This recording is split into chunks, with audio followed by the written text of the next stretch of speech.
In today's video, I'm going to teach you how to create a fillable PDF form using Adobe Acrobat Pro. This is a super handy skill, especially if you're dealing with forms that need to be filled out digitally. Let's dive into it.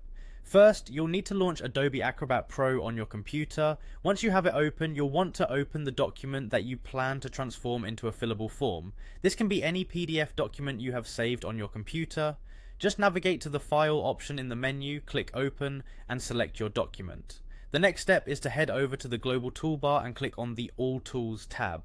Here you'll find a variety of options, but for our task today you're going to select Prepare a Form.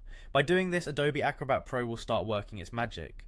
One of the great things about Adobe Acrobat is that it will automatically scan your document and identify areas that it thinks might need form fields. It'll add these fields for you, which can save you quite a bit of time. However, sometimes it might not get everything exactly right, especially if your document is a bit more complex or unique. This is where the toolbar options become incredibly useful. If you need to add additional elements like text boxes, checkboxes, radio buttons, drop-down lists, or even signature fields, you can easily do so. Just go to the toolbar, choose the element you want to add, and place it on your document. You have complete control over the layout and can create a form that fits your needs perfectly.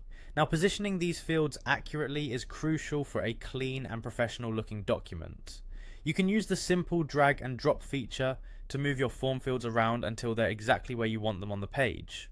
Feel free to make the necessary adjustments to align everything neatly. Once you've got your fields laid out, it's time to customize their properties. This can be done by double clicking on a field. A window will pop up allowing you to set various options like labels, formatting, and validation rules, among others. It's worth taking a moment here to ensure everything is set correctly, as this will dictate how your form behaves when filled out. After setting up your properties, you're going to want to see how everything looks in action. Click on the preview button. This lets you simulate filling out your form, giving you a chance to spot any issues or adjustments you might need to make. Finally, once you're satisfied with your form, it's time to save your work. Just go to File, click Save As, and choose a location on your computer. Make sure to test your PDF to confirm everything is working perfectly, and there you have it. You've created a fillable PDF form in Adobe Acrobat Pro.